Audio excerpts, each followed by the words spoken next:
Once More with Feeling by Wetpretzel. Read by Alex Mabella. Chapter 11. Dearest Granger, is there any particular reason that my house elf woke me up at an ungodly hour this morning to deliver me a rather sizable fruit basket? Has my departure ticked you off that greatly that you decided to literally sweeten me up for this Cumbria clan? You will be disappointed to hear, my wonderfully spiteful witch, that I have been goring myself on Italian food the past few days. I'm pretty sure there is more garlic running through my veins than magic by this point, so I am well protected. Can't give much intel at the moment, but tensions aren't as high as my first visit. I'll keep you posted. DM. P.S. Stop slouching. Hermione hadn't spoken for 10 minutes, and the incessant clicking of the Newton's cradle on Hila Reed's desk was beginning to give her a headache. The irritating desk accessory aside, it was a rather lovely, welcoming office. Lush green plants tucked away in each corner, the wall a soothingly plain cream, almost bland in the ordinary of it all. And the chair Hermione sat in still held its aromatic fresh leather scent. Yes, Hermione supposed she had no problem spending the remaining 50 minutes in silence in this artfully comforting office. "What brings you here today, Miss Granger?" Hilary had asked her, once Hermione had gotten comfortable in the plush armchair. I work a lot, I guess." "I see. Now, is that of your opinion or from others?" Hermione had snorted derisively. "Does that matter? Shouldn't you just be asking me more about my being here? I mean, isn't that how this stuff works?" "Well, I'm here to talk with you, not with the concerns of others, Miss Granger," Hila Reed had replied back, calmly. Hermione had wondered how many times the healer had had to explain it to her other patient, her other visitors, and her stomach was leaded with embarrassment. "You would not be the first ambitious witch to walk through my door, bearing the misguided concerns of her friends. This is your hour to speak, not a friend's, not a family member's, or a co-worker's. So tell me, Miss Granger, are you here for yourself or for others?" Hermione hadn't known how to respond to that, looking down to twiddle her thumb anxiously, and so they sat in silence, that buggering Newton's cradle being the only sound to cut through the thick, stagnant silence. "Miss Granger, I would just like to remind you again that this is your hour to speak." Hilary didn't smile, but her tone was soothing, and yet comfortably firm at the same time. Hermione smiled apologetically. I don't know. I'm not sure I even need to be here, really." "You wouldn't be the first person to sit in that chair and tell me that, but since you're already here, we might as well make the most of the rest of this hour." Hilary leaned back against her cushion and casually shrugged. "We can talk about anything you like. It doesn't have to be about work or any one thing in particular. Now, of course, we can sit in silence for the rest of your session. That's also up to you. That's also up to you, if you would prefer. But this is your time to speak about whatever you like. Perhaps. Did you catch the Quidditch final?" Hermione barely managed to bite back her eye roll. "I'm not a fan of Quidditch." "Oh, thank heavens!" Hilary Reed let out a content sigh of relief, and Hermione startled at the sharp break in her demeanour, as the therapist winked at her conspiratorially. "Whilst I'm happy to talk about whatever my client wants, if I have to sit through another hour discussing the morally grey legalities of a wrinkly feint, I might have to arrange a counselling session of my own with one of my colleagues." Hermione snorted. All right, maybe she liked this hero. "Try being in a friend group with 3 ex-players," Hermione said dryly. "If I make it through dinner with them, with it only being discussed for an hour, then that's a good day." Hilary grimaced for a moment before her expression flickered in wonderment. "This friendship group includes Mr. Potter and Mr. Weasley?" Hermione nodded. Yes, they're actually the ones who told me to. They suggested I should come here." A small pleased look flashed across Hilary Reed's eyes quickly. "But you were the one to arrange the session, yes?" she clarified, and returned Hermione's nod. "Okay. Was it something that they brought up with you often, coming here?" Hermione shrugged. No, it was quite a recent thing, but, I guess you could say it was overdue." A curious head tilt. "What do you mean by that, Miss Granger?" "Would you prefer Miss Granger, or can I call you Hermione?" "Oh, Hermione, please, I insist." Very well, Hermione. Why do you say that this was overdue? Hermione scratched at an itch on her neck. She puffed out a bitter laugh. Well, I've been hospitalized more than a few times, because of work, or I guess how I handle my work would be fairer to say. Healer Reed's expression didn't shift. Hermione wondered if perhaps Harry and Ron had already talked about this during one of their sessions. When was the last time that this happened? Hermione's chest warmed, picturing the sudden arrival of an oak desk in her office. A particularly stubborn wizard reading over her case files with an air of indifference. 2 years ago this August. Healer Reed looked at her contemplatively. 2 years is a long time, Hermione. Did something happen in that time? Yes, well, actually, I guess someone happened. Hermione's cheeks pinked shyly, and she looked back down at her own hands in her lap. She picked at a hangnail on her index finger absent-mindedly. Healer Reed must have sensed her mild reluctance, as she didn't prompt her further. Okay, so, prior to 2 years ago, have you always had this tendency to work a lot, as you put it? Well, I mean, I started my job as soon as I left school and had taken care of some personal things. I don't really take holidays that much. I mean, besides the weekend off. Hermione shrugged again and reached for her glass of water that had been given to her at the start of the session. Her throat was very dry. Ah, yes. I've heard everything about your school escapades. Brightest witch of her age, I believe they called you in the Prophet. Healer Reed wasn't mocking her. Her tone held a veil of genuine curiosity. Hermione's cheeks flushed deeper, and her hand slipped on the condensation of the glass slightly as she placed the drink back down on the table. Right. What were your studies like? Healer Reed prompted after a few moments of stilted silence. Hermione frowned. What do you mean? Well, I imagine you were quite the studious young witch. Would you say you put in the same amount of work in your studies as you do now at your job? Oh, I liked learning, Hermione said dumbly, and her eyebrows knitted together in a frown.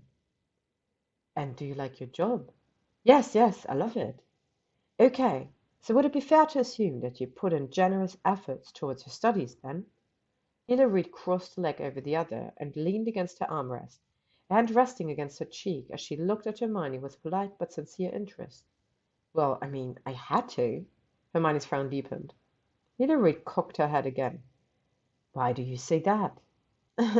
Well, I'm sure you're aware that I'm Muggle-born. I didn't know anything about the magical world before I got my Hogwarts letter, so I had a lot of catching up to do.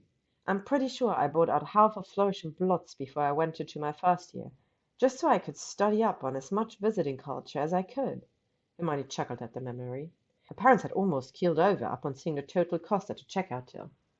That's a lot of pressure to put upon an 11-year-old, Hermione. Hilary pointed out, not unkindly, pulling Hermione away from her fond memories. Hermione paused, her mouth gaping for a few moments before she quickly recovered, her chest hot and flaring out defensively. How dare this woman try and twist Hermione's childhood? Yes, well, it's not like I had many people around me willing to help, she snapped back. Hilary frowned, and yet Hermione suspected it was more to do with her words than her sharp tone of voice. You were friends with Mr. Weasley during your school years, were you not? Hermione blinked and sheepishly curled in on herself. I mean, yes, we were, but not at first. She licked her lips nervously. I was never really good at making friends. She looked away, her eyes following the admittedly now little soothing clicking balls of the Newton's cradle as she thought back on her many lonely years of primary school. The lunch breaks in her classroom that she had begged her teachers to let her stay in, drinking in the words of her textbook as she tried to drown out the delighted screams and laughter of her classmates on the playground outside. The whispers and taunts behind her back as she walked down the hallways of her being a freak, and there being something dodgy about her. The day that Professor McGonagall had knocked on her door with her Hogwarts letter had been the best day of Hermione's entire life up to that point. Finally, Hermione had learned that she wasn't a freak, that she was normal, but just in an entirely different world. That summer that she had spent scouring every letter, memorizing every incantation, every footnote of her wizarding textbooks, and forcing her parents to quiz her, even on the car journey to King's Cross Station. She'd been fueled by the determination to prove that, for once, she actually belonged somewhere. That she would actually be able to make friends. Yet, the taunts and whispered had followed her. She was a know-it-all, a show-off. The sniggering jeebies about her not really belonging there from the Slytherins that had Hermione desperately daydreaming about her old primary school classroom. At least at the end of the day, her parents would be waiting for her at the school gates to pick her up. But those first few months at Hogwarts, she was completely and suffocatingly alone, in a new world that she could only understand through the soothing words of her school books. And so, Hermione had fallen back in her old comfort, spending her lunches, evenings, and weekends in the comfort of the school library, absorbing as much knowledge as she could, so that she could prove one day, once and for all, that she did belong there, that she was just as much of a witch as, and in some cases better than, her classmates. And soon enough, even after befriending Harry and Ron, it had become part of her routine. A stability amongst the chaos of following Harry into a life of threatening encounters year after year. In between violent chess matches, giant snakes, and werewolves, Hermione could find solace and comfort in the dusty tomes of her books. And of course, then, the more peril they found themselves in each year, well, the more Hermione needed to learn. More curses, more jinxes, more counter-curses, more potions, more magical laws of principle. All of it lingering in some crevice of her mind, just waiting there for the inevitable danger to arise for Hermione to be able to step in and save her friends. She had never stopped. Even before she got her ministry job, Hermione had always never been able to take her foot off of the pedal. A voice in the back of her mind interrupted her musings and questioned if this wasn't something that Hermione should be speaking with Healer Reed about. She blinked, her head almost sluggish as she drew herself back into her surroundings and smiled sheepishly at Healer Reed, who was waiting for her patiently. "Sorry," she said meekly. Healer Reed waved her off. "Like I said, Hermione, this is your hour. Feel free to speak as much or as little as you want." Hermione nodded and spent the next 15 minutes relaying her inner thoughts back to the therapist. "So you felt, as a young girl being thrown into a new environment, like you had something to prove?" Healer Reed summed up and looked at her, her lips pursing. "Do you still feel like that now at your job? You were how old when you started working here at the ministry? 21. Again, that's a lot of responsibility at a young age." Hermione stopped, blinking rapidly. She had been rather young when she started her position, hadn't she? Merlin, Harry was right. She did leap from one strenuous environment to another. Her chest twisted grievously as she pictured her bright-eyed, buck-toothed 11-year-old self camped under her blanket with Dad's torch in her hand as she ploughed through what was to become her favorite book, endlessly boring her future best friends with the facts about their school. Her innocent, naive 11-year-old self had no idea of what was to come for the next 15 years. "Let's go back to your time at school, Hermione," Healer Reed calmly interrupted her building distress. "You said that you spent a lot of time doing research to help Mr. Potter after you befriended both him and Mr. Weasley. And you also said that you felt like you didn't have anyone around you to help you," she emphasized at the end with a pointed look. "Oh, no, that's not what I meant. Harry and Ron, they've always been there for me." Hermione rushed to explain, her ears burning hotly. "I meant before we were friends. I guess I only had myself." "Ah, my mistake. My apologies, Hermione." She smiled lightly when Hermione shrugged dismissively, but her expression soon shifted back into a direct, fixed stare. "But would it be fair to say that Mr. Potter and Mr. Weasley relied on you a lot during their time at school?" Hermione flushed. "I wouldn't say a lot." "Well, I'm not breaking patient confidentiality by saying this, Hermione. From what I've gathered from my time with all three of you, it's that it seems like your dedication and focus to your studies and research is what helped to save your life on several occasions." "Research only gets you so far," Hermione retorted with a shake of her head. "Harry was the one who saved the day, not me, and I wasn't always focused, especially when we were on the run." "What do you mean by that?" Hilary asked gently. Hermione inhaled shakily, and her eyes squeezed shut tightly as she whispered out her most pained memory from that time. The nurse anxiously picking at her hangnail again, until the skin was raw and sore to the touch. Frantic, rushed footsteps against the ministry floor. Searing, hot curses skimming past her ear. Desperately grabbing at Harry and Ron's hand.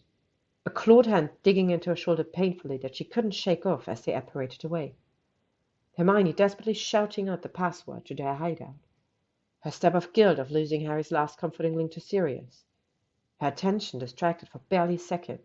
Ron's pain scream, his blood staining her hands and clothes after she'd splinched him. She had lost focus for just a brief moment, and she had almost gotten them killed. Hilary was silent for a few moments, the Newton's cradle melodically clicking away in the room. Is that what you believe is the cause of what happened? That you lost focus? That you had been distracted? And not because you were protecting your friends from a Death Eater who wouldn't have hesitated to kill you? Her nose burned with a sniffle, and Hermione shook her head. Her chest felt empty yet exposed and raw at the same time. I should have cast them away sooner. Before we left the ministry, I should have focused on saving yourself and your friends, which you did rather well given the circumstances. Hilary pushed firmly and cocked her brow. There's not many 18-year-olds who could pull off a 3-person apparition, least of all with a dangerous dark wizard on their back. You did the right thing, Hermione. Hermione's eyes burned, and she turned to look outside the window. A watery, teary cough lodged in the back of her throat, painfully. Not enough, she whispered. I disagree. You saved 3 people that night, Hermione. Mr. Potter, Mr. Weasley, and yourself, and I'm so sorry that you were all forced into the horrific circumstances that you were. No teenager should ever be forced to make such choices in life. Hilary was tentative in her manner and in her tone, and she leaned forward, her elbows resting on her thighs. Thank you for sharing your story with me. It was very brave of you to revisit it. And let me tell you, as someone who spends most of her working hours in the presence of vigilant auras, that's not always easy. I want to thank you for trusting me. Hermione's tongue wet her lips, nodding jerkily. Hermione, are you comfortable continuing? She waited for Hermione to nod again before she carried on. So you believe that you lost focus, that you let yourself get distracted, and so you made sure that it would never happen again, in any circumstance? Hermione blinked, trepidation hammering like a woodpecker against her ribcage as she waited for Hilary to continue. Hilary's eyes bored into hers. And in your mind, from the tender young age of 11, you have always felt the need to prove to others and to prove to yourself that you belong in the wizarding world. It's rather unfortunate that you were brought in during a time where others were not accepting of your birth status, and it was unfair to you that you had to fight in such a war. But other people's ignorance is not your burden to bear, Hermione. Hermione swallowed thickly. I don't care what people think of me anymore. Don't you? Near-forgotten worries of her colleagues judging her over her relationship with Draco stormed into her mind. How she'd worried, agonized over the idea that they all believed her to be incompetent, that she should have been replaced, that she really was some sort of a scarlet woman. So like I said, I don't care, Hermione lied breezily. Hilary gave her a look like she could see right through her, and yet Hermione didn't feel judged or embarrassed. No, it was almost reminiscent of her old beloved head of house, and a wistful clench of her chest set Hermione making a mental note to write to her favorite professor. And yet, you have still carried those burdens with you wherever you go, Hilary countered. And that's what I'm here for, Hermione, to see how I might help you to relieve the weight of these burdens, and maybe, one day, we might leave some of them behind you on your journey. Journey to where? Hermione whispered. To wherever you choose to go. That's the beauty of it. Hermione exhaled heavily and reached for her glass of water again. Water dripped down her blouse as her hand trembled. Can we talk about something else? She rasped out, the glass colliding with the side of the table harshly. Of course, Hilary replied, not missing a beat. I'd like to go back to what you said earlier, if you don't mind. About someone coming into your life 2 years ago? Warmth bloomed in Hermione's chest, and her navel fluttered with a kaleidoscope of butterflies as she thought about a certain blond, pointy-faced wizard tugging playfully on her plate. A hand absent-mindedly reached up to brush down the wayward curls escaping said plate, as she nodded in agreement. Hilary nodded with her and tilted her head with a light knowing smile. Would you like to talk with me about them? Hermione smiled down at her lap. He's someone who helps me, actually no, he's a bit more than that. Hilary listened, silently. Hermione licked her lips, her chest overly stuffed as she tried to find words, any words to fit Draco in. He's like the scent of freshly cut grass, the feeling of fresh parchment, the warmth from a crackling log on a cold winter's evening, like the comforting familiar taste of her ginger biscuits, she finished internally. Her biscuits was their memory, and their memory alone. That sounds rather magical, if you'll pardon the expression. Hilary's lips pressed together into a quelled smile. May I ask, is it serious? Faceless children with unruly hair and pointed chins and allegedly pre-picked names giggling with innocent, youthful delight ran around in her mind. She nodded. Yes, it's serious. Does he know that you're here today? No, not yet. He's away for work. An understanding nod. And in what way does he help you? Hermione shifted uncomfortably. Her embarrassment and shame sat like a brick in her stomach. Well, in every way, unfortunately. Keeler Reed's eyes narrowed almost imperceptibly, a fleeting assessing glance of Hermione's face. Can you explain what you mean by that? Hermione swallowed thickly. She needed another drink. Her throat felt acidic. Well, he did everything for me. He made sure I ate lunch every day. I have a habit of working through my break most days. He made sure I wouldn't stay at the office too late, or he'd stay with me when I needed to pull an all-nighter at my desk. A decision he made that Hermione was always furiously against. He needed rest for Merlin's sake. He helps me on my cases, but even if he's doing his own work, he's still just kind of there, by my side. And how does it make you feel? Ashamed, Hermione whispered, her eyes clenching shut as tears burned her vision. Ashamed and, I guess, anxious that I'm that hopeless. Ashamed, afraid that I can't do my job without him. Ashamed of how much I liked it, his attention, his loyalty. But mostly, I'm ashamed that I've burdened him for so long. In more ways than once, she mentally tacked on. Her tempers throbbed. Click, click, click, after Newton's cradle. It's interesting to me that you said that, Hermione. Keeler Reed looked at her, pensive. That you're focusing more so on the well-being of someone else, the choices that he has rather admirably but willingly made himself, as opposed to thinking about the fact that you're in such a position in the first place. Hermione blinked. I don't know what... She trailed off uselessly. Hermione, I'm not discrediting the efforts this man has done for you. Keeler Reed tactfully corrected herself. Hermione wondered bitterly if that buggering betting pool had reached that department too. And you're quite right. Almost 2 years of looking out for you. That would be quite the impact on one's emotional state. I'm not denying that it isn't. But with all due respect, like I said at the start of our session, I'm not here to talk about the mental well-being of someone else. I'm here for you. Hilda Reed leaned forward, her elbows resting on her thighs. She looked at Hermione not quite with pity nor disappointment, but with an insistency that made the breath catch in Hermione's throat. Hermione, you came to my office today because of your relationship with your work, not your colleague. Now, we can talk about whatever it is that you are comfortable talking about, your relationships included.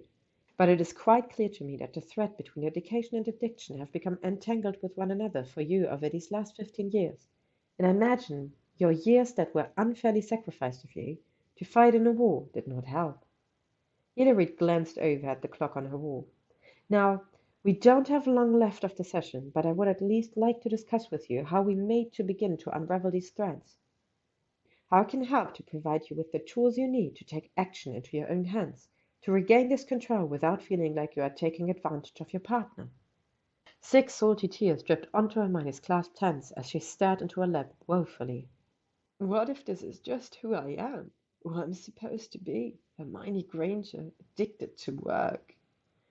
Hermione, your addiction is not who you're supposed to be. It's preventing you from who you're supposed to be. Her words were like a blow to the chest, and yet Hermione felt like a mountain had just lifted off of her shoulders. She nodded into her lap, her tears staining her trousers. Okay, she said thickly. Okay, Healer Reed parroted, leaning back into her chair. How about we start slowly, See if making small changes won't spike these feelings of anxiety and guilt that you may have, that has led you in the past towards these unhealthy habits. Hermione nodded again, Healer Reed copying the motion. Okay, Healer Reed said. Now, you said that you often have the habit of working through your lunch hour, yes? Unless your partner's there to intervene. Yes, but I don't know that I don't know if I can. I don't think. Hermione, breathe. Nice and easy, there you go. I'm not asking that you immediately take a full hour's break every day, at least not at first. Small changes, remember? Hilary tilted her head, looking at Hermione thoughtfully. How about we call it a homework? Consider this your daily homework. It'll be no more than 10 minutes every day. That's all I want you to do, Hermione. Every day. It doesn't have to be at lunchtime specifically. It can be mid-morning. It can be late afternoon. But I would like for you to take 10 minutes each day and go for a walk. It can still be within the ministry building. I would prefer it if you made it outside of the building, but that's your choice to make. But I would like for you to leave your department's level at the very least. Put some distance between you and your desk. And if there are days where you feel like you can do more than 10 minutes, please do. But don't push yourself too hard, Hermione. Small changes, remember that. Small changes. Homework. Hermione liked homework. Besides, it was only 10 minutes. Cool relief washed down her back, and she smiled. I think I can manage that. Hilary nodded in approval, casting another quick glance to her clock. Wonderful. Now we're coming up to the end of the hour, but I do have just a few more things I'd like to go over with you, if that's all right. As their hour came to a close not long after, with Hermione agreeing to follow along with the mind healer's suggestions, and Hermione's soul felt both drained and invigorated at the same time. Perhaps she would take these first 10 minutes to have a nap at her desk instead. Hermione pleasantly surprised Healer Reed by asking for another session in 2 weeks' time. Dearest Granger, thank you for the lunches. Not only are you keeping me alive and deliciously ripe for this clan, but your public claiming of me is effectively warding me away from Kinkleberry, what I can only assume he believes are his bedroom eyes. Things are wrapping up nicely. I'll see you when I return. D.M. P.S. Stop trying to give my house elf money, you heathen. Poor Twonkle is of the opinion that you hate her, and she's getting rather inconsolable. Hermione really needed to get madly to assist her in organizing her desk. She'd spent the last 15 minutes rummaging through the papers on her desk, trying to find a particular court transcript she needed to double-check against a particular written argument from her hearing next Tuesday, and so far she had managed to find a broken hair tie, an old case she had forgotten to return to the archives, and she had groaned calculating the late fees that she would have to pay, a sad half-bitten stale biscuit. Parkinson, she scowled. Old, rather flirty memos from Draco. But no court transcript. Oh, where are you, you little bugger? Hermione huffed, scowling to herself. And you pride yourself on your organization, Hermione, honestly. She slammed her hat onto her crossed arms resting atop of her desk, and heaved out a heavy sigh. Hermione had no idea how she was supposed to keep a low-stress environment like she'd, in hindsight foolishly, promised she would try to Healer Reed. Losing an important case document was the exact opposite of low stress. Might as well move into St. Mungo's this weekend, she grumbled into her arms. I thought I told you that talking to yourself is the first sign of madness. Hermione stiffened at the familiar drawl. Great. On top of missing Draco to the point of neediness, her brain had actually resorted to hallucinating. Perhaps her therapy session had been more mentally exhausting than she thought. A tsk sounded out from across her room. My. I thought the silent treatment was only for couples who had been married for several decades. She really did need to find out how long hallucination lasted. Maybe she should ask Healer Reed during her next session. Nevertheless, Hermione lifted her head slightly to sneak a peek, and her heart shuddered to a stop. Leaning against the door frame, Draco's smirk was positively lascivious. And yet, even from her desk, Hermione could spot the hesitance and slight tightness to his eyes. He quirked a brow and wiggled his fingers in a wave. Don't I even get a hello? What, changed your mind already? His voice was light, teasing even, but she detected a faint hint of genuine worry in his tone. Hermione leaned back in her chair and grinned at him, cocking her brow in return. Back again? Took you long enough? I thought I told you to come back quickly. Draco blinked, and then all reservations melted from his expression as he smiled at her, softly, lovingly. She was pretty sure that her face mirrored his. He peeled himself off of the door frame and stalked towards her desk slowly. Hermione's heart was positively hammering in her throat, even as she rose up to meet him halfway. She was going to give him the snub of his life. Wait. Draco stopped in his tracks, his face pale with alarm. Hermione smiled at him reassuringly, shaking her head. If we're going to do this, I need you to be honest with me, Hermione explained, looking at him imploringly. That means talking to me, even if you think I'm too busy or too stressed with my job to listen. This won't work if you keep things close to your chest. And the same goes for me too. You can't just give so much of yourself to me and not let me know if you feel like I'm not doing the same for you. Draco grimaced. Granger, please let me finish. She looked at him desperately, a year's worth of guilt crumbling down in her chest. You gave so much of yourself to me without ever expecting anything back for over a year. I know you said that you didn't care, but Draco, you have to. You have to care about yourself too. Hermione's eyes burned, her voice wobbling, and Draco's brows furrowed together in a pained wince. his hand reaching out for her. She let him hold her hand and she interlocked their fingers, a soothing anchor she could grasp to as she tried her best to clue out her thoughts. I mean it, Draco. If you feel like I'm slipping, or if I'm getting too sucked into my work, if if you feel like I'm neglecting you in some way. Draco frowned and opened his mouth to argue. I know you believe that it didn't bother you, but Draco, I want you to care. I want you to expect me to put in the same effort because, well, relationships are a two-way street. We're a team, Draco, an equal team, and I need to know that you'll call me out if I'm not pulling my own weight. It's not, it's not like I won't try. I promise I will. I love you, Draco, but I also love my job. And look, sometimes I will put my job first. I have to. That's just who I am. But there will also be times where I'm going to choose us first, and I need to know that you'll be there to kick me up the backside if I lose sight of that. I know it's another burden I'm placing on you, and I'm sorry, but I love you, Draco, and I'm going to spend the rest of my life making it up to you if you let me. Draco stared at her, seemingly lost in his own thoughts before he nodded slowly. All right, Granger. Hermione squeezed his hand, shaking her head insistently. You have to promise. Draco rolled his eyes and huffed, but bit back a fond smile as he squeezed her hand in return. I promise. I promise I won't just spill all my woes into a Dear Diary moment and actually talk to my girlfriend. Hermione's navel fluttered at the term, and it was Draco's turn to look at her firmly. In return, you have to promise to stop beating yourself up about this. I told you, Granger, I'm not holding it against you for not acting like you were in a relationship that you had no reason to believe that you were in. Hermione's cheeks colored and she looked down at their feet, bashfully shuffling her ankles together. Okay, she finished meekly. A hand gently tugged at her plate, and she looked up, her breath catching in her throat. Draco looked mesmerized as he scanned over her face.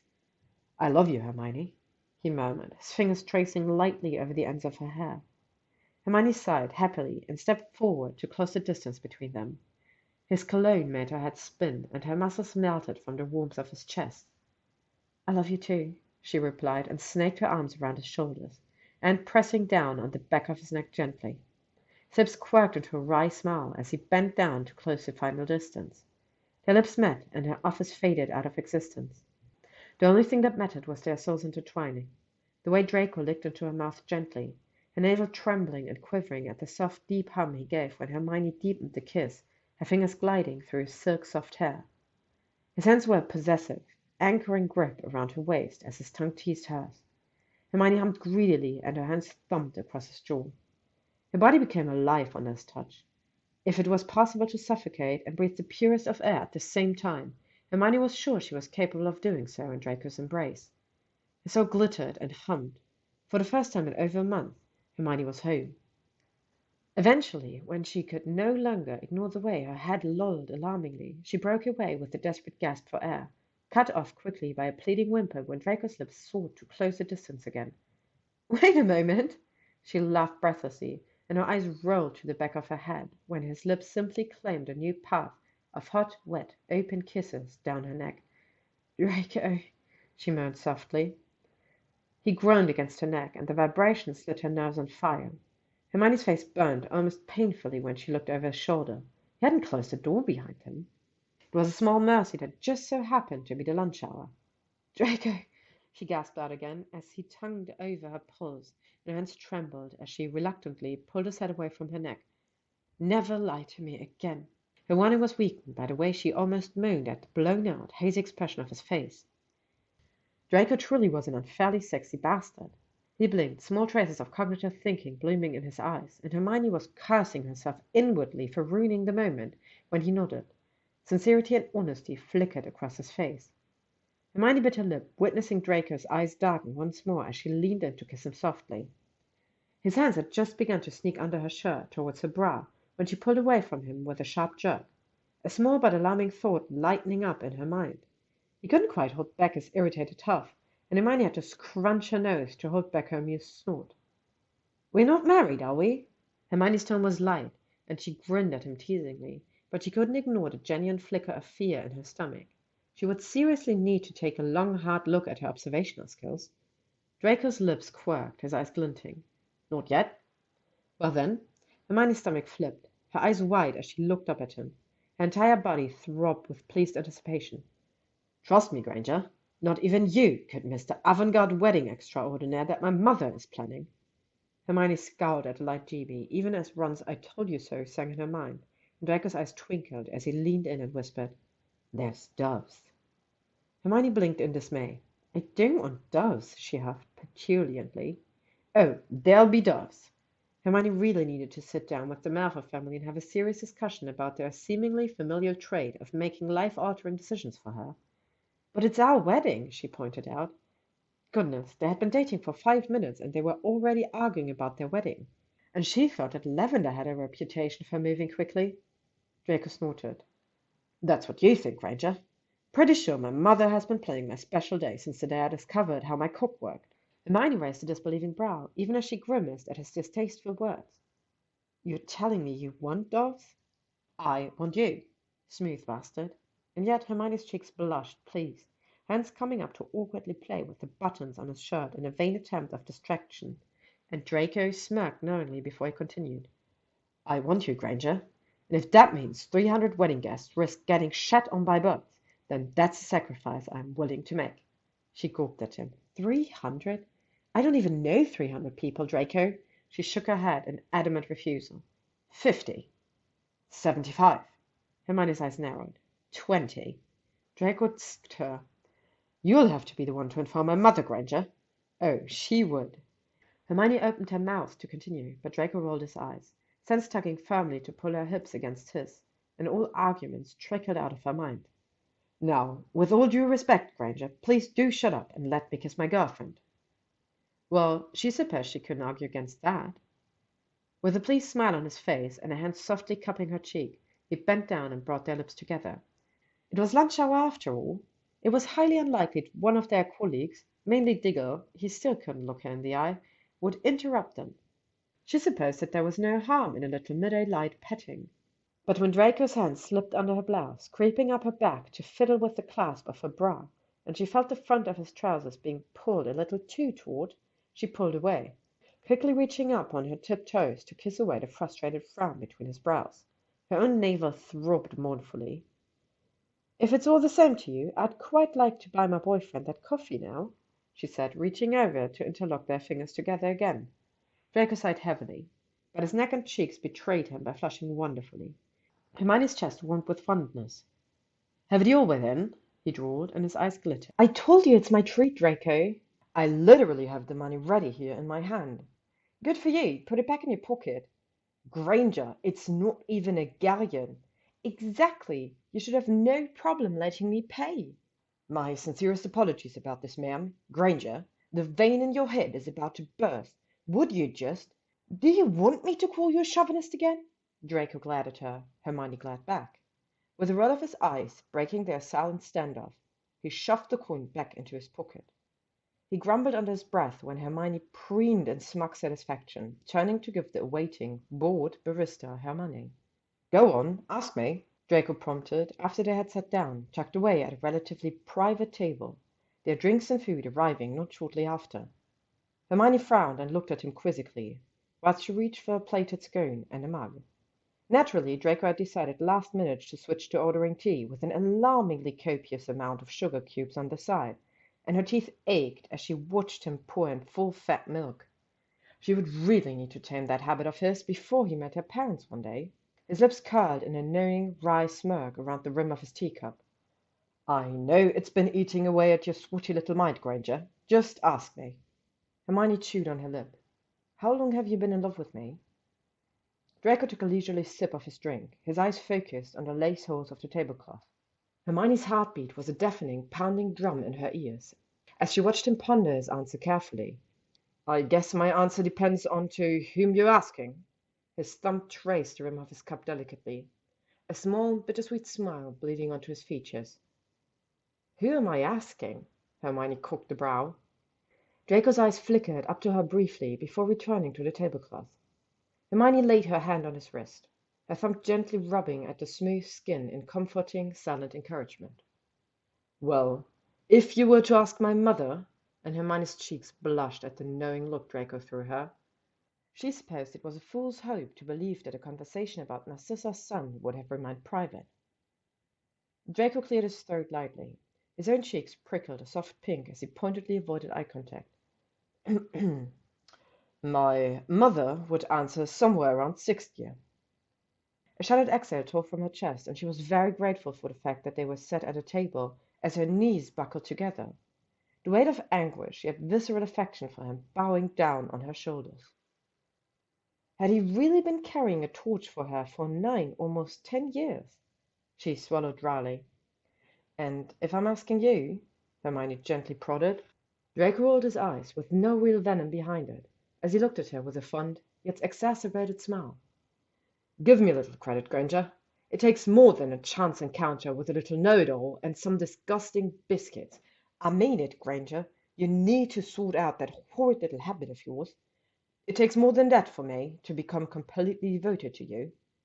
Oh, Hermione folded in on herself, surprised at how she was torn somewhere between disappointment and relief. Draco raised a brow at her meek tone, his eyes positively twinkling. Should I stick with my mother's answer, Granger? Don't tell me it's unrequited love that gets you off. He teased, his lips quirking into a smirk when she scowled at him, although the effect of which was softened by the mortified flush of her ears and neck.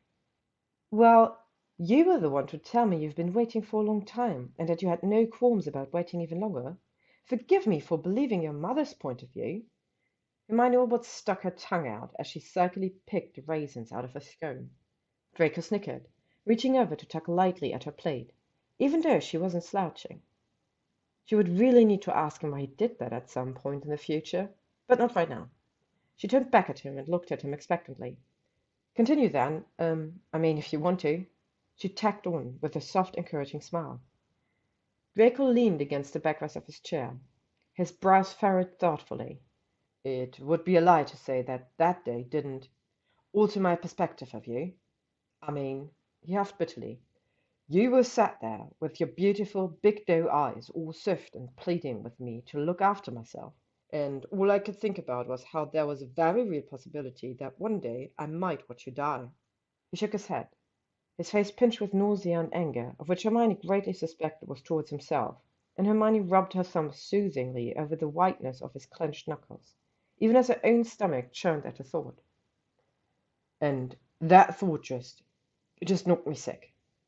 There you were, talking about how I needed to keep myself alive, and fuck, you just seemed to genuinely care, even with our history, and I couldn't stop picturing it. A word without know-it-all Hermione Granger. A lesson without you jumping out of your seat to answer, to walk down the corridors and not spy a bushy mane a mile off. Draco cut himself off and swallowed thickly.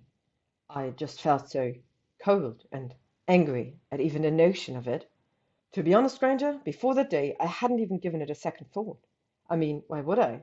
We had never really interacted with one another.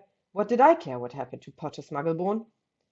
But that night, after our conversation, when I was supposed to be fixing that fucking cabinet, all I could think about was why I was so scared and sick at the thought of being in a classroom without you being there to irritate the living shit out of everyone else in that room with your incessant need to prove how smart you were, even though we had all long known and accepted it by then. Draco finally looked back up at her, and Hermione's heart ached at the shame and guilt in his eyes. She leaned in and cupped his cheek softly. He exhaled shakily, turning his cheek towards her touch. That was a long time ago, Draco. You don't have to explain your actions to me. You were different. We were both different people back then. She licked her lips, her mouth dry. I forgave you a long time ago, Draco. I don't love you any less for anything that you tell me. His eyes seared through hers fiercely, and he leaned in, his lips claiming hers in a kiss, a touch too passionate for their public, family-friendly surroundings. I love you, he vowed huskily after he pulled away. His breath was hot against her lips, and she nudged her nose against his softly. I love you too. Draco grasped the hand that still cupped his cheek, and turned his head to kiss her palm. A passing waitress sent them a warning, disapproving glance, her eyes pointedly flickering away to a young family only a few tables across from theirs, and Hermione flushed sheepishly. She cleared her throat, every pore of her body whining in disagreement as she pulled away from him and gestured for him to continue. So what? Did you fancy me, or? Hermione trailed off, and her navel throbbed at the still heated glaze of his eyes. I had a fascination with you, Draco started carefully. At least I told myself it was just a fascination. But I'd be lying if I didn't fantasize once or twice about bending you over my cauldron and seeing how loud you could be outside of academic participation. He lit playfully at her, which turned into a grin when she squirmed in her seat. The cafe had gotten rather warm. But then, after that night in the astronomy tower, Draco's voice quietened, and all arousal drained away from her as she leaned in, hanging on every careful word. When everything just went to complete fucking shit, and with the Dark Lord, with him living in my home, I didn't dare let myself think about you, at least not at first. I'm going to be honest, Granger. I actually managed to forget about you, my attraction to you, for a little bit. His smile was weak, dry, as he shrugged at her. Until I realized why I was so nervous to read the newspaper each morning, why I practically memorized every letter of each article, why I would almost hold my breath until I finished reading the last page. I think my father grew suspicious too. The way I would insist on reading the paper first. I even snatched it out of his hands a few times, I think. Why, I couldn't bear to look whenever a new round of prisoners were brought in, or whenever he announced that that evening's meeting had a special guest, and I would almost piss myself in fear. He puffed out a sharp, ragged laugh at the memory before he frowned. I hadn't realized until a particular group of snatchers dragged in a certain try-on to the floor of our drawing room one evening. Hermione's spine tensed, and the scar on her arm itched. As if sensing her discomfort, Draco ran his hand up her arm, his fingers tracing gentle patterns on the part of her sleeve that covered up her mark. I think I was looking for you, he said quietly, his eyes fixed on his hands. Not just you, but anything, any scraps of information about the three of you.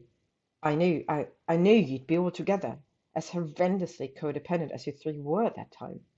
I knew that the three of you, even Weaselby, were our best chance of ending that fucking war. I could never tell if I was relieved or terrified when I couldn't find anything in the papers, or, as awful as it sounds, the guest of honor was just some random light witch or wizard that I didn't recognize. Just fucking typical. I had to clock on when the girl that and at that point I had to admit to myself, I fancied a little bit was being tortured by my psychotic aunt on the floor of my childhood home. He sent Hermione an apologetic look, her face cold as she tried to focus on the grounding grip of his hands on hers and not the memory of that fateful night. Her eyes squeezed shut, and she inhaled slowly. I'm okay, she breathed out, when she felt his hand came up to cup her cheek. She opened her eyes, and her heart shuddered at the tortured guilt in his eyes. She turned to kiss each one of his fingers individually, and then lastly his palm. I'm okay, go on. He paused, eyeing her carefully for a few scrutinizing moments before his shoulders relaxed, and he continued. I threw up for hours afterwards when you lot escaped, because of what she did to you.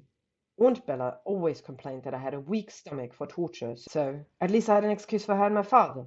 But my mother. He shook his head, a ghost of a fond smile on his lips, and he cocked a knowing brow at Hermione. I'm sure you're aware by now, Granger, that my mother is a Legolemans. Hermione couldn't help the satisfied, prideful expansion of her chest. Ha! I knew it. Draco rolled his eyes fondly at her slightly smug peacocking. My mother told me that night that she'd suspected something for years, which, going to be honest, Granger, was not the case at all, as much as I'm sure you wish otherwise. He snickered when she sneered at his playful taunt. I mean, true, I complained about you a lot during the summer holidays, but fuck, you were just such a little swot. It did my head in. Add in your blood status as some sort of forbidden fruit, and my mother interpreted that as me holding a burning flame for you. But I let her into my mind that night, and she saw the memory of us together in the library, as well as some fantasies that were promptly ruined by her prying, and I guess she's just had her mind made up since then. I reckon she was rather relieved it was you, to be honest.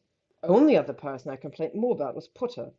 I think my mother found it easier accepting me being in love with a Muggleborn than potentially being in a gay relationship with Scarhead. Hermione snorted, and Draco took that moment to sip some of his drink. He grimaced and wantonly cast a heating charm on his cup, and then, after a thoughtful pause, Hermione's as well. She smiled gratefully at him. She had felt the warmth of her cup leave several minutes earlier. Hermione nudged at her, and she frowned. Okay, but at this point you weren't in love with me, right? She paused and waited until Draco shrugged before continuing. Okay, but, I mean, aside from your trial, we didn't see each other for years afterwards. Draco hummed, and his eyes glittered with some fond private memory. Maybe not in person, Granger, but I definitely kept my eye on you. Hermione blinked in confusion. Not all the time. I do have my own life, Granger. Draco shrugged dismissively. But I'd look for your name in the newspaper every once in a while. Old habits die hard, and that, I swear, it was nothing more than mad curiosity for an old crush. But then I got the job offer through the post, and I was going to turn it down, until I remembered reading an article about a certain someone working in that very same department, and her valiant but failed attempts at saving the werewolves. Hermione's chest fluttered at the warm, wry grin he gave her. Believe what you want, but I actually had no intention of genuinely pursuing you at that time. I just thought it'd be fun to work there for a few months, pull the bushy pigtail of my old crush, and then quit when I grew bored. It was hardly like I was strapped for cash. I didn't, and still don't, need this job. I never will. And panic must have flooded her face at the thought of him leaving. Leaving her, because he smirked, shaking his head. You're not getting rid of me that easy, Granger. Hermione breathed out on a laugh. But that first day in your office, when we met again, I was genuine with my being there, Granger. I wanted to help you with that bloody bill of yours. I figured I owed you one after everything you did for me, but then... His lids grew hooded and heavy, and his gaze dropped to her lips. His eyes flashed heatedly when her tongue flicked out to wet her lips in anticipation. I noticed you had some biscuit crumbs on the corner of your mouth, and suddenly all I could see was 6th year. The library, your biscuits, and the many, many nights I laid awake fantasizing about you taking something other than those rotten biscuits into your mouth. He grinned wolfishly and flicked his brows. I almost bent you over your desk right then and there, Granger, he purred. He purred with a tilt of his head, and Hermione had to remind herself that they were in a very public cafe, as warmth pooled in her navel. She squeezed her thighs together tightly. She couldn't get them arrested for public indecency. At least not until she had properly and thoroughly welcomed him home, back in the comfort and privacy of their flat. But then we started working together, and I remembered how insufferable you were. Never mind, he could sleep on the couch. Draco snorted at her fronted glare, and looked at her innocently. You said so yourself, Granger. You're a workaholic. I'd heard rumors, of course. Our co-workers all want me to steer clear of you, as much as possible when you were on an active case. But then, you were always on an active case, if not several at a time.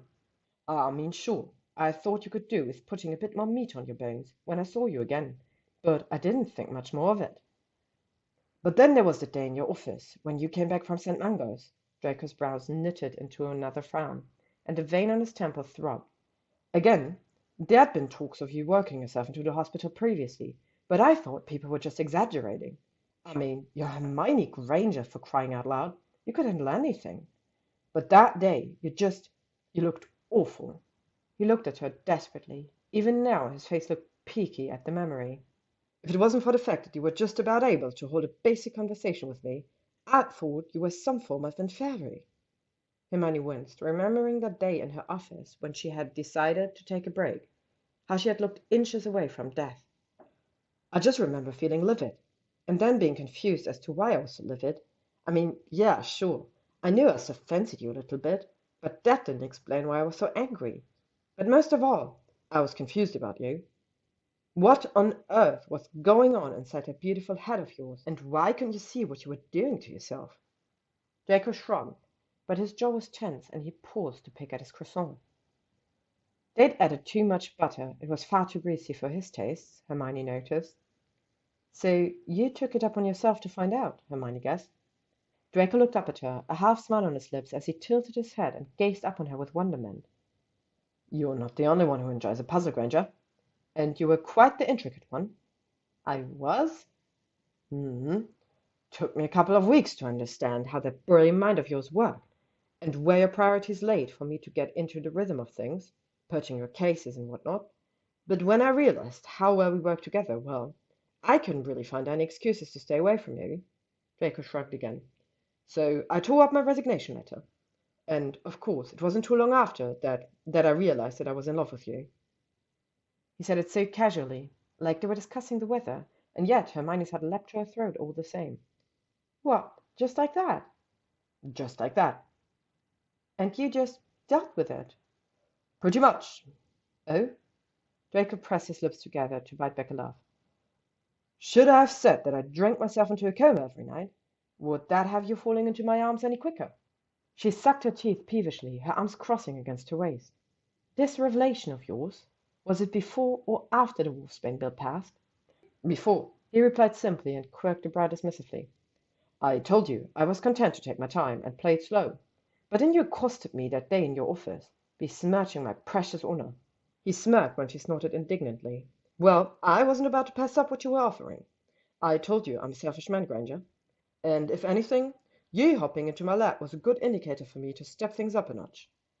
Of course, Mother, ever the romantic, still believes it was between the stacks of some dusty old library tomes the day that you claimed my heart forever.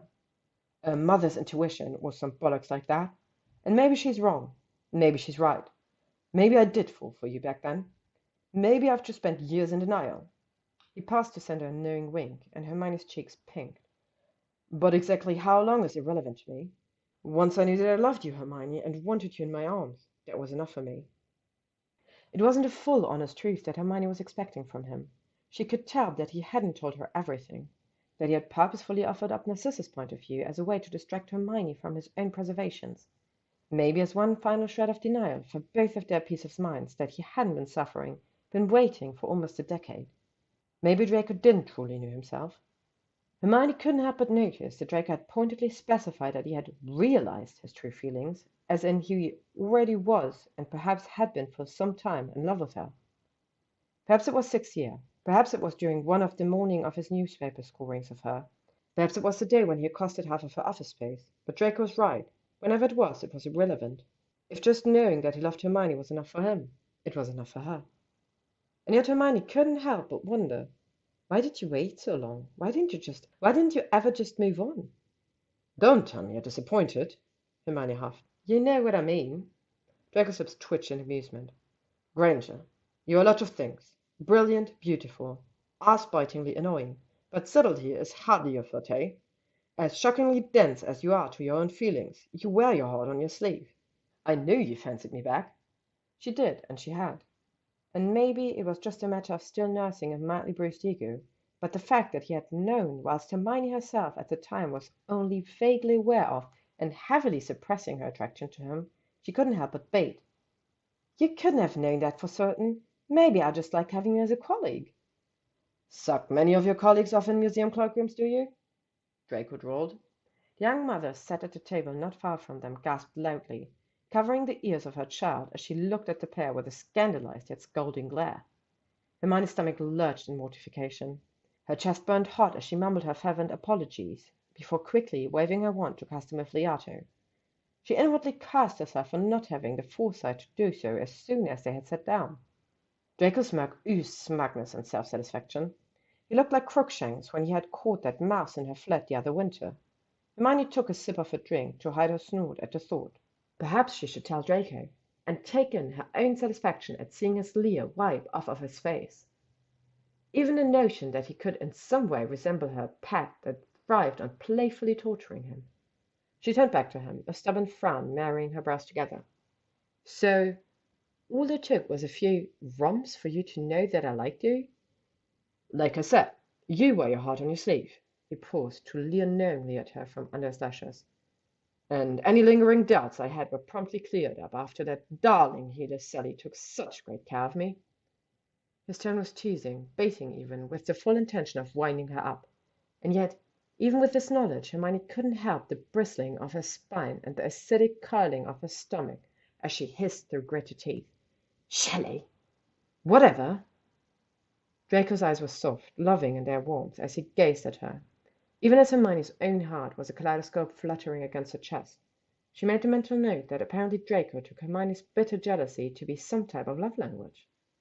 She thought back to that blasted trip to the hospital, the glazed, almost fucked-out expression on his face the entire time, when she thought he had been on some kind of delirious high from the Mediwitch's attention. Perhaps that had been another thing that Hermione had misinterpreted. Hermione had been fretting over him and admittedly positively burning in her jealousy, barely giving the healer any room to do her job. Not that the floozy healer was doing that great of a job anyway. What, with one of her hands too busy filling up Draco's delicious thighs? Draco must have felt euphoric watching Hermione practically burst a vein over him. The arrogant sort always loved being the centre of attention after all. She puffed bitterly. She guessed she really did wear her heart on her sleeves. A gentle tug of her plait brought her attention back to him, his eyes still soft, but tight with concern around the corners. Hermione smiled at him, her hand reaching to interlock their fingers again, and the way his eyes flickered when she did had another memory trickle to the front of her mind. Ron said that he never told me the truth about us, because of the way I look at you. She cocked an eyebrow curiously. Did he ever talk to you? About me? I seem to remember getting the token of, if you do anything to hurt her, I'll reunite you with your inbred ancestor speech a few times. Yes, he said dryly. Hermione's lips twitched. He told me, rather reluctantly may I add, after one of the matches, Draco continued, after a warning narrowing of his eyes as Hermione struggled to suppress her amusement, that he'd never seen you so happy. And since this was coming from a bloke who was not only your best friend, but had also dated you for several years, well, I figured only an imbecile would just stop. And by that point, Granger, I wasn't just in love with you, but I was also picturing every day of the rest of our lives together. And once I noticed that Weaselby was right, you didn't look at anyone else the way you looked at me.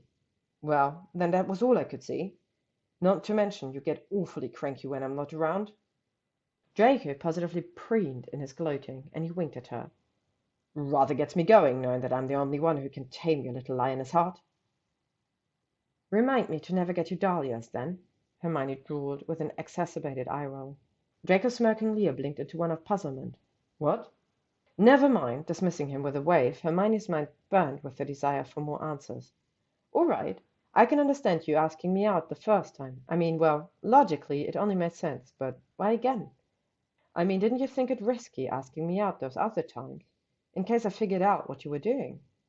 Well, by August we'd checked in several public places, and you still thought that that was something normal co-workers did with one another, so no, I can't say that there were many risks to be taken. Draco penned, his lips twitched at her deathly glare.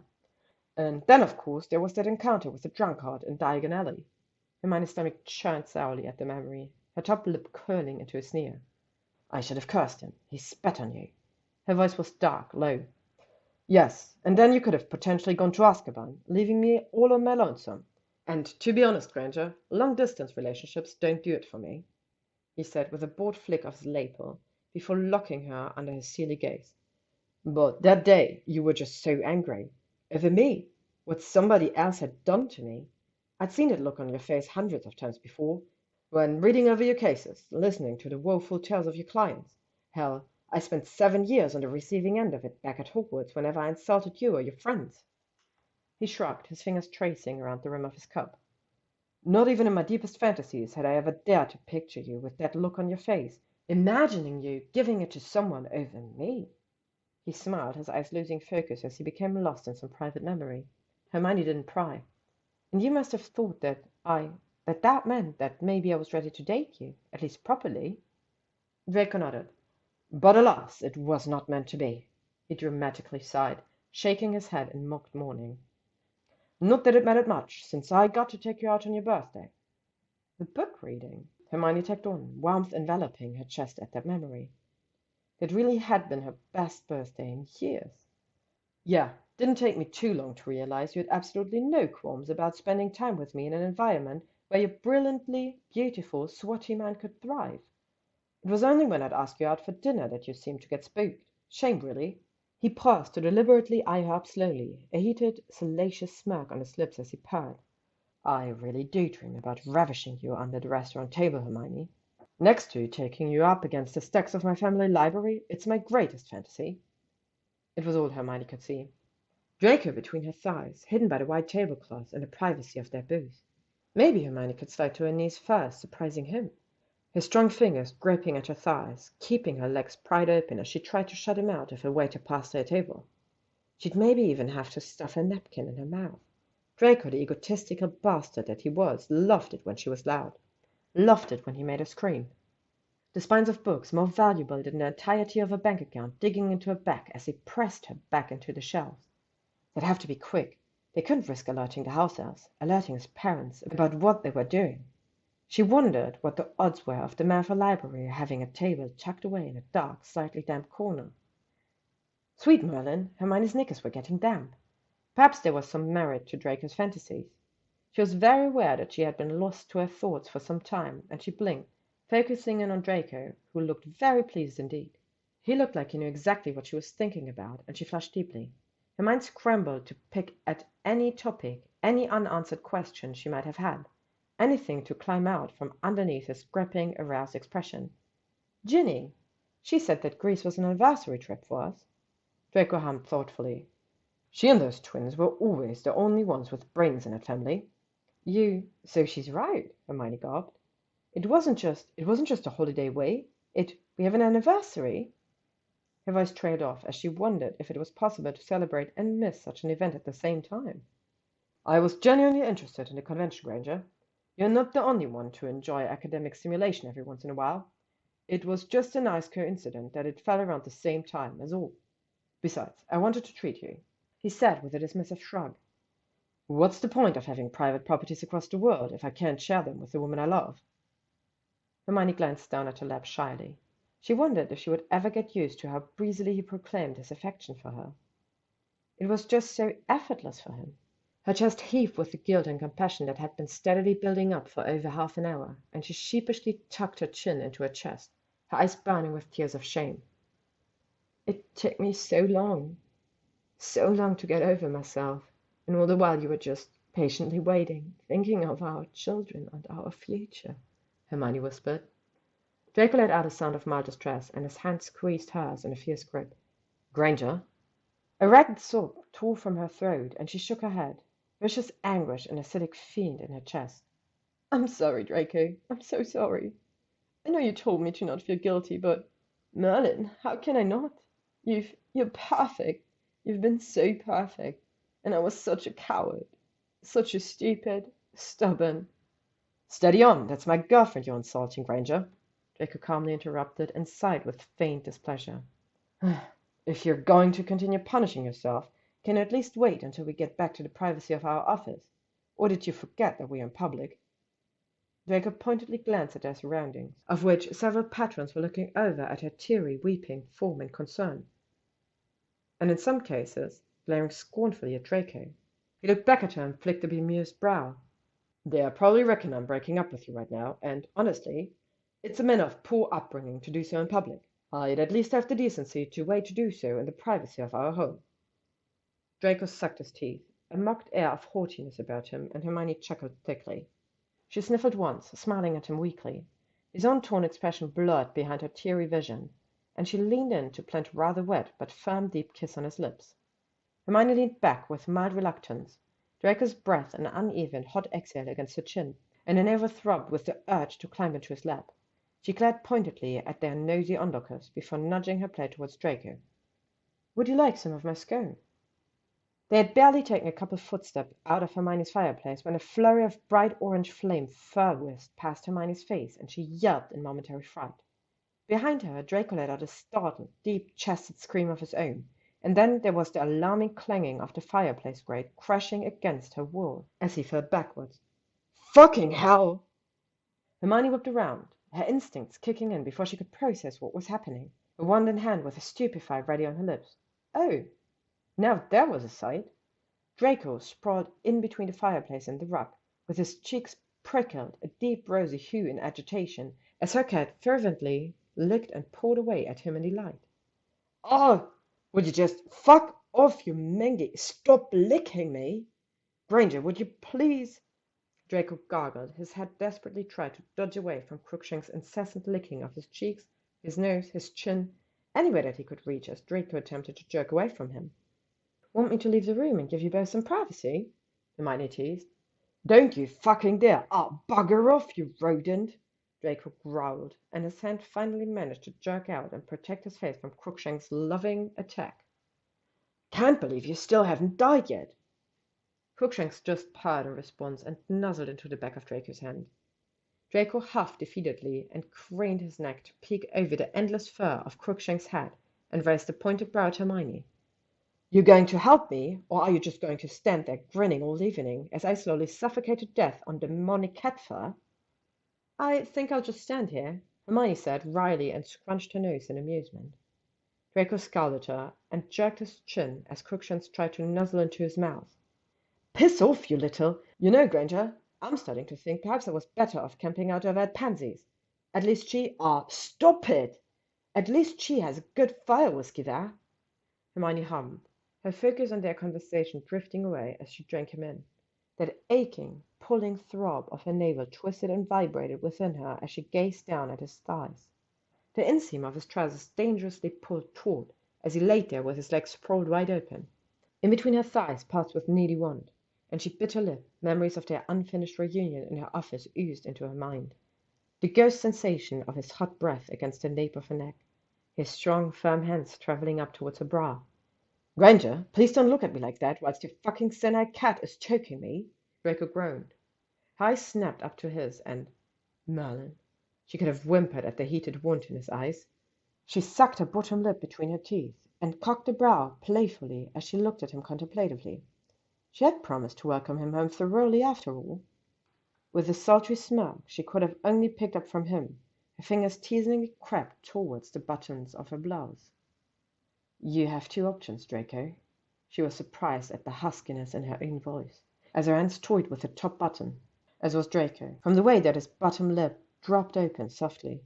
A muscle in his thighs twitched as she unfastened the first three buttons of her blouse, revealing her rather tame office-appropriate bra, and she had to squeeze her thighs together tightly. She remembered oh too vividly how it felt being pressed against those legs of his. Every nerve ending in her body practically vibrated and burned under the intensity of his stare. Another two buttons undone. You can go over to Parkinson's home and drink all the vintage, poisonous whiskey that you want. Her tongue clicked around the last syllable in perfect timing with the last button her fingers unfastened. Goosebumps bloomed across her chest as she slowly, tauntingly, pulled the blouse off of her shoulders. Draco's eyes, a soft caress against her skin as he traced over her exposed body, and he slowly peeled his back off the floor, dislodging Crookshanks from his newfound nest against Draco's neck, who jolted back onto the floor with a disgruntled hiss. They both ignored him. Draco's eyes were blackened, somehow hazy, and razor-sharp at the same time. Like prey trapped under a viper's targeted gaze, Hermione shivered, her tongue wetting her lips as she slipped her arms out of the sleeves. Her blouse fell into a forgotten pool around her ankles.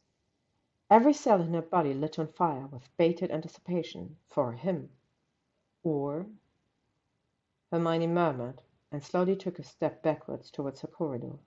Her navel throbbed as Draco rose up from the floor in one graceful, fluid movement, his searing eyes never leaving hers. Hermione pulled at the hair tie holding her plait in place, and her curls shook free from their restrained imprisonment. Her tummy clenched and trembled at Draco's choked-off groan. Had she left the heating on? Her neck felt slick. His hands twitched towards her as he stalked over slowly. She took another step backwards. Her surprisingly steady hand traced delicately along her collarbones, and she looked up at him through heavy, hooded lids. He was barely an angel's kiss distance from her now. Her mouth dry and her head fuzzy, Hermione exhaled breathlessly. Or you can come with me and make love to your girlfriend. He blinked slowly, drunkenly, and then all Hermione knew was apples and cedarwood, as Draco pulled her into his embrace, claiming her in a fierce kiss. There was a very good chance that if Hermione attempted to haul herself up from her damp-soaked sheets, her knees would cave under. As it were, she was still trying to catch her breath, her throat raw and parched, protesting against every wrecked pant Hermione just about managed to squeeze out. Her damp, sweat-slicked skin glittered under the moonlight streaming through her window. Sweet Cersei, that was good. Good, phenomenal, mind-blowing, soul-consuming. She could still feel the stretch of him inside her, and her muscles were melting from her sheer, blissful satisfaction. Her thighs still trembled, sticky with their combined releases, and her fingers ached from how hard she'd clung to his wonderfully, deliciously broad shoulders during her last scorching orgasm. She felt like a useless, fucked-out puddle of bones, and she loved it. That had to have beaten their weekend in Greece. Merlin, she reckoned it even topped off their all-nighter from Halloween. And Halloween had been magnificent. A dumb, happy smile stretched onto her face, and her heart sang in her chest as she heard Draco close the fireplace gate, setting the night wards. She wanted to hear that every night. A shock of white, blonde hair rounded the doorway, and Draco paused, taking in her limp, sprawled, limped position. His lips twitched before his expression cooled into one of casual indifference, his mask betrayed by the way he strutted over, naked as the day was born, to place a glass of water on her bedside table. He perched on the edge of the bed, brushing away some hair that was matted against her sweaty forehead. His eyes practically twinkled.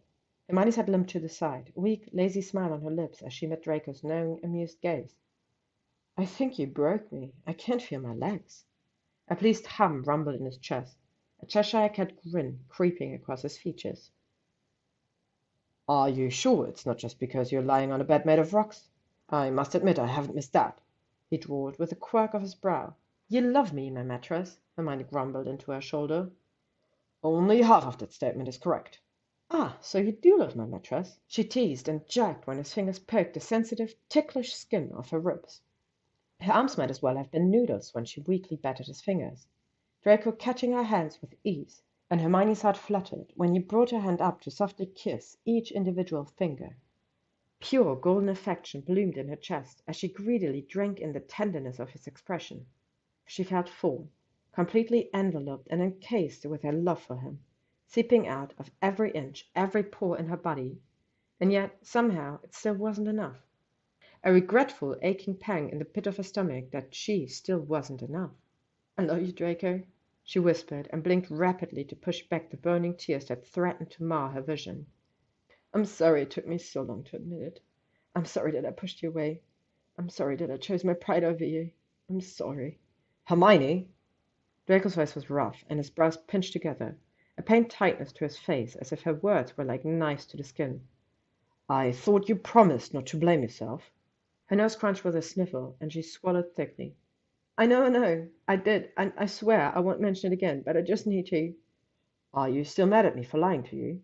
Draco cut her off, his eyes sharp. She faltered, before summoning up every last morsel of strength she had to pull herself up, taking his hand in hers. She frowned, and fervently shook her head. "No, of course not. I forgave you ages ago, Draco." He cocked his head to the side. "So, then why can't you forgive yourself?" Hermione blinked. He puffed out a laugh, his free hand reaching up to tug at her damp, sexed-out curls. "Like I said, Granger, you're brilliant but dense." His voice was warm, and he leaned in to kiss at a frown between her brows. "Besides, I always knew you'd come around eventually." He pulled away and smoldered, his chin cocked towards the ceiling, in probably complete sincere arrogance. "I am, after all, irresistible."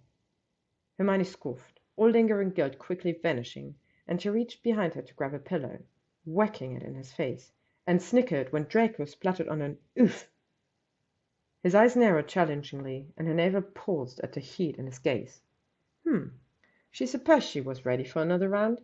The air left his lungs in a startled gasp as he lunged at her, pinning her arms back against the mattress, his thighs on either side of hers. He pushed his hips into her, smirking when she keened softly, her chest arching up into his. He pouted innocently, his expression a disturbed contrast to the way his hips slowly dug firm, devilish circles into her. "What's the matter, Granger?" he crooned, his eyes flashing hotly when she could only choke on a throaty groan. "Cat got your tongue?" He leaned down, and he dragged his tongue across a throbbing vein in her neck, and Hermione trembled, stubbornly biting back a whimper as he sucked on her pulse. His hands went effortless, vice-like grip on her wrists as she tried to jerk her arms up. He wasn't close enough. There was too much space between them. She needed his body to consume hers completely. Draco hummed against her skin, and her nerves were on fire. "Please, just a little closer." "Please," she gasped out, her eyes rolling to the back of her head when she felt him smirk against the damp nape of her neck. She jerked her arms again, and huffed. "Want to touch you?" The insufferable bastard that he was, Draco was quick to pull her wrists together, easily covering them both with one hand, and his other one danced and teased down her arm, past her shoulders, to toy around the sensitive, goose-bumped skin of her breasts. "And if I want you like this?" Draco countered, a wry grin on his lips. Hermione's tongue flicked at her teeth, and she stared him down. "Well, if you're content to do all the work, then don't let me stop you," she penned. She pushed her hips up pointedly, highlighting where she wanted, needed his hands to be. Draco grinned, his teeth biting and shark-like, before pursing his lips contemplatively. I might just do that, Granger, he said, and returned to map her neck with soft, feather-light kisses as his fingers continued to tease around her nipple. Hermione groaned low in her throat, her head snapping back against her pillow defeatedly. She wasn't quite ready to beg just yet. It didn't take Draco too long to grow impatient with his own workings, his head travelling down to kiss around her other breast.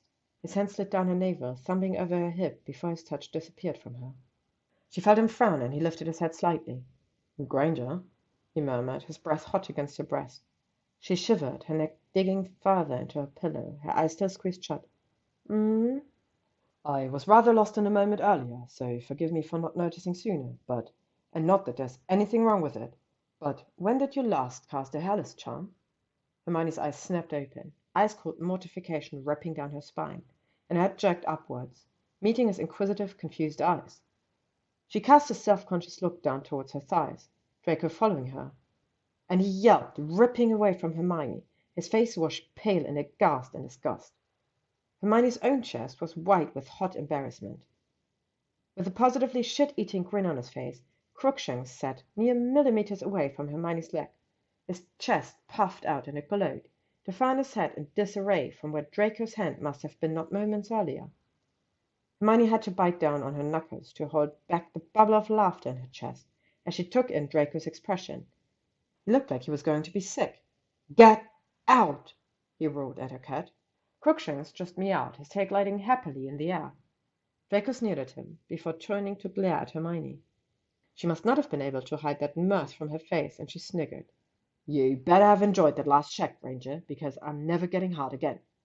Her amusement broke through, and she let out a hearty laugh. Her spine bowed inwards as she laughed until tears streamed down her cheeks, and a stitch burned under her ribs. Crookshanks purred and hopped onto her thighs. She leaned in to stroke down his back and cooed at her old familiar. "Did you miss Draco, Crooks?" she crooned, spying at Draco from under her lashes. She pursed her lips together fondly. He was positively petulant. Should we let you stay tonight? I know you missed him dreadfully, didn't you, Crooks?" She stroked under his chin, and Crookshanks' chest rumbled with a pleased purr. Hermione pouted innocently at Draco, who looked like he was seconds away from disapparating back to the chaise in Parkinson Manor. "Well, Draco, should we let him sleep in here tonight? I know you missed him too." She grinned when he bristled, sneering at her with no real venom. "Like a splinter under the nail," he spat. Hermione tittered, gently lifting Crooks to the side of her, and then crawled the short distance to kneel between Draco's thighs. She smiled when his arms automatically wrapped around her waist, even as his gaze dropped away from hers, stubbornly, pointedly, staring at the floor as he sobbed. "Just one night," she murmured, and leaned in to give him a short, sweet kiss. "He really did miss you, Draco." Another kiss. "I miss you." She kissed him again, smiling against his lips when his nails stuck at the base of his spine. "Missed having you in our bed." Hands stroked along his jaw. She kissed him once, twice, a third time more. "Just one night," she repeated, and exhaled breathlessly when his steely, sharp eyes met hers. She smiled at him and leaned in to give him a final deep kiss. She kissed him for all of those long, lonely nights that she couldn't. She kissed him for every time that she wished he was there, next to her in their bed, where he belonged. She kissed him for all of the nights she wanted to have with him. Draco's hand cupped the back of her head as he deepened the kiss, only for a moment, maybe a few seconds longer, before he pulled away, just far enough that they could breathe, and looked at her, deliberating silently. "Fine. One night only, Granger," he said eventually, with a firm, pointed look at her, and then her cat. "You tried to sleep on my head, and I'm going to gift my mother with a nice new Kneezer fur scarf." He pointed a warning finger at Crookshanks. Her familiar just blinked lazily, easing up onto his paws as he traced around in a circle, plodding back down with a content sigh into the exact same position he had been in moments before. Hermione leaned over to stroke over her old cat's spine, smiling softly when he purred happily. She looked back over her shoulder and gave Draco an impish grin. "So, I'm guessing you don't want to sleep on either side of him?" Draco looked at her exasperatedly. "Don't push it, Granger." She snorted, and Draco's lips quirked briefly, his hand reaching up to lightly tug at the ends of her hair. "Come on, then," he murmured softly, and shifted up the mattress, tugging on her arm for her to follow into his embrace, of which she gladly did, and breathed out a full, content sigh of relief as his arms wrapped around her waist. A small, soft kiss to the back of her neck, and Hermione's heart soared. Good night, Hermione. Her fingers interlocked with his, and Hermione knew only bliss as she murmured back a soft, sleepy, "Good night, Draco." She was oddly cold, was the first thought that Hermione had when she woke up the next morning. Her eyes opened blearily, before quickly clamping shut again in protest.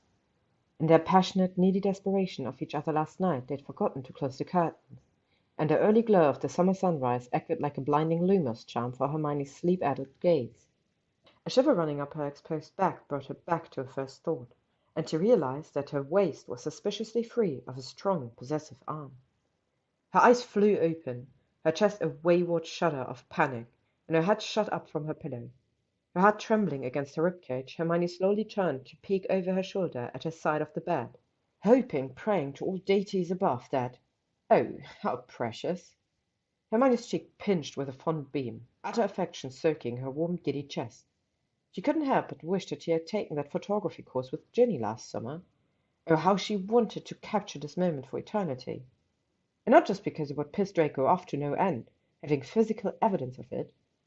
Draco, flat on his back, with one arm resting above his head on the pillow, his other arm a protective hold on Crookshanks, who was curled up on his torso, their sleeping breaths a matching, slow and steady tempo. She bit down a smile when Crookshanks twitched and Draco's arm tightened almost imperceptibly around him.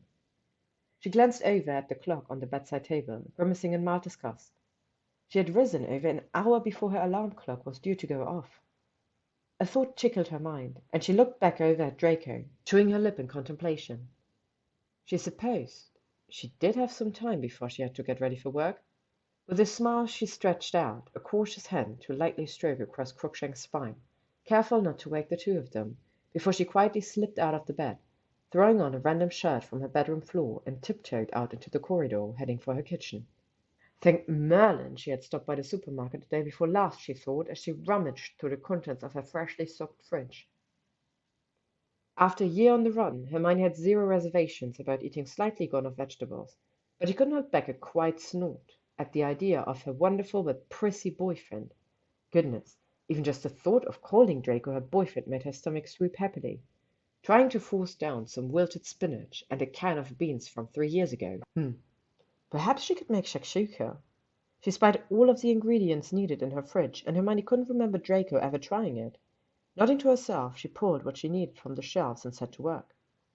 With the boiled peppers and onions sauteing away in the pan, Hermione turned her attention to mashing up the tinned tomatoes.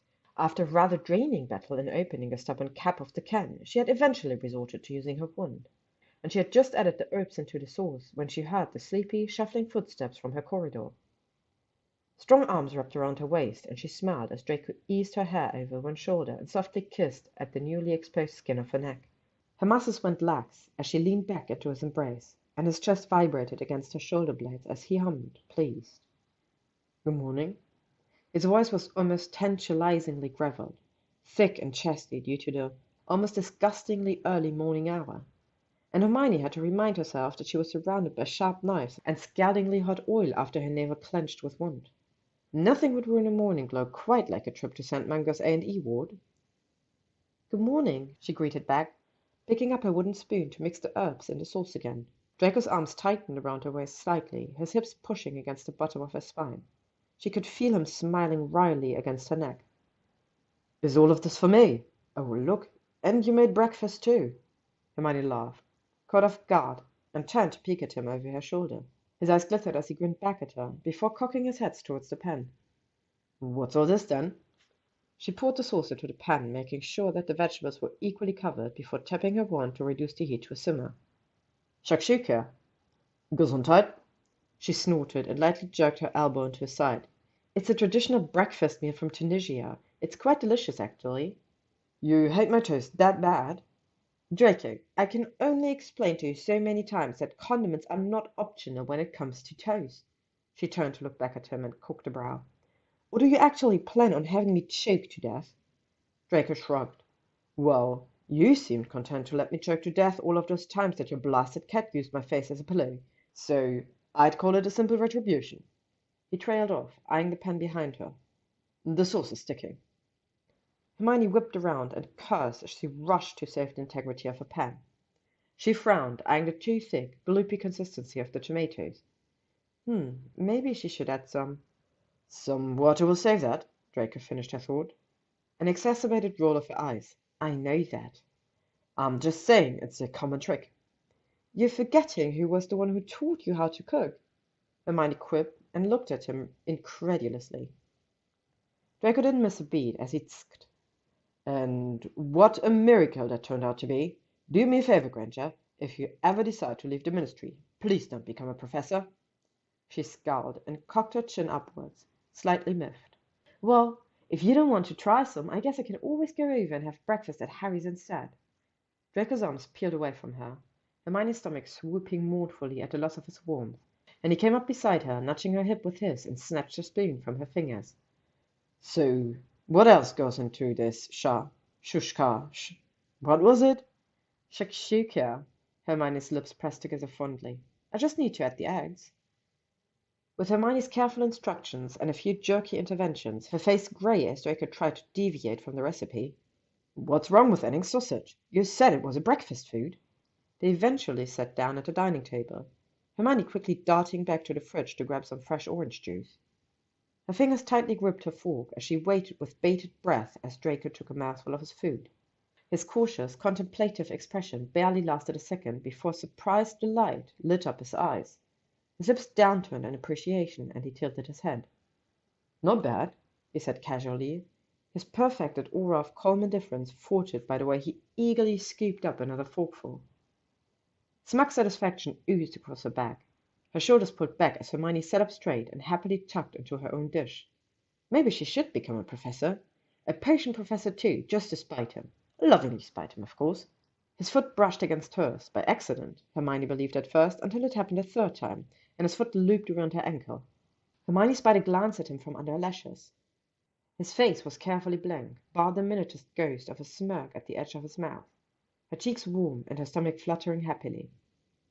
Hermione pressed her ankle against his touch, her own smile broadening when that all-too-familiar, beautiful, private smile of his bloomed across his face. They enjoyed their breakfast in comfortable silence, Draco biting back a snigger whenever his feet would creep up her calf every few minutes, and Hermione's food would fall back onto her plate as she startled in pleasant surprise. How was your week? Busy. So, just the usual then? Draco bit on his cheek, his lips twitching as Hermione shot him a look. Actually, she said slowly and shifted in her seat, her stomach cold with trepidation, and she licked her lips nervously. I went to see a mind healer the other day. She winced as Draco's fork scraped against the plate. He gulped at her, his eyes furiously scanning over her. Did something happen?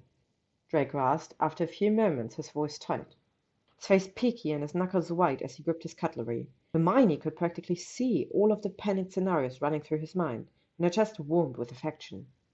She reached out to place a placating hand on his.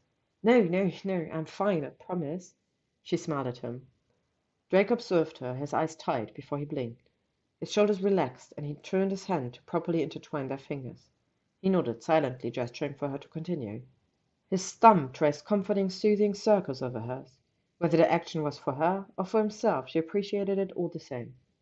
She smiled down at their joined hands before looking up at him from under her lashes, her cheeks flushing bashfully. As it turns out, I might not manage my time well. A stagnant pause, and Draco's thumb halted in its motion. Well, no shit, Granger, he drawled, and puffed out a relieved laugh, shaking his head into his plate. He looked back up at her, all amusement fading away as his brows pinched together in concern. Do you want to talk about it? Hermione bit down on her lip. One day, soon, but not yet. Draco nodded, and she continued. I booked another session in 2 weeks, and I think I'm going to go back. Do you want me to come with you? Wait outside? He asked, eyeing her carefully. Hermione shook her head. No, this is something I need to do by myself. He nodded understandingly, not pressing her further on the subject, and she felt a wave of tenderness wash over her, noticing the faintest glimmer of self-doubt in his face as he pointedly stared into his plate. Draco, look at me, she said softly, and leaned forward, inwardly cursing as her hair fell into her plate. Washing her hair was such a strenuous task, and squeezed his hands. Please look at me, she repeated. He did, and her heart wept at the hesitancy in his eyes. Just because this is something that I have to do for myself, it doesn't mean that I don't still need you, she said. I do need you, Draco. I'll always need you. But I need you here with me, not for me. His jaw clenched, and for a moment Hermione wondered if he was going to try and argue with her. His eyes dark and unreadable until his hand clasped around her wrist, and he tugged lightly at her arm, shifting to angle himself sideways in his seat. Come here, he murmured. She smiled, easing up from her chair, and rounded the table. His hands pulled at her hips, gently guiding her to sit across his thighs. Her arms looped around his shoulders as his came around her waist, and he huffed playfully. You can't just let a bloke spoil his girlfriend, can you? His lips curved into a smirk, and Hermione cocked her head to the side, amusement pinching at her cheeks as she looked at him knowingly. Well, I'd hate to steal away the attention from someone else. Draco's brows furrowed in confusion, and Hermione had to bite down on her cheeks to hide her smirk, and said pouting innocently, You and Crookshanks looked awfully cozy when I woke up this morning. Are you sure you didn't miss him? Draco scowled, his ears flushed an adorable fuchsia pink, as his eyes shifted to stare at the wall behind her. Haven't the foggiest idea what you're on about, he said lightly. He accosted me. Sure. I was sleeping, defenseless. Of course you were. I hate your cat. I'm sure the feeling's mutual, Hermione drawled, and her shoulders shook in restrained laughter. Draco laughed again and turned to glance across the room, attempting in vain to disguise the blush that had crept from his ears towards his cheek. His eyes flickered, and then he turned back at her, a sly smirk on his face. His eyes glinted with some private amusing thought, and Hermione should have really suspected that something was up by the suspiciously innocent look he threw her. Granger, he cooed, a hand snaking up her back to brush through her hair. Hermione hummed distractedly, her eyes focusing on a small patch of tomato sauce on the corner of his mouth. She very much so wanted to lean in and lick it off. Shouldn't we be getting ready for work? Her spine cracked as she jolted off his lap, whipping on her heel to stare in horror at the time on the grandfather clock. Bugger, bugger, bugger! She darted from the table, rushing towards the corridor, cursing the entire way. She wouldn't have time to wash her hair, and Hermione grimaced at the thought of spending an entire day at her desk with her hair reeking of tomato juice. Draco's hearty laugh followed her, and as she rounded the entrance to their bedroom, she could hear the sound of plates clicking together as Draco evidently began to clear up their mess. You can be a real git, you know, she shouted. I love you too, Granger, he sang back. Flustered by his words, she didn't pay any attention to where she was stepping, and she groaned in a strangled curse as her hip clipped the dresser. Draco's Quidditch jersey nestled around her ankles. She limped into her bathroom, a huge, happy, dumb smile on her face. Thank you for listening to today's chapter of Once More with Feelin by Wetpretzel, read by Elmix Marbella. If you would like to stay up to date on upcoming chapters and stories, you can follow me on AO3, YouTube, or Tumblr. Thank you to Wetpretzel for letting me read their story, and thank you to all of you for listening.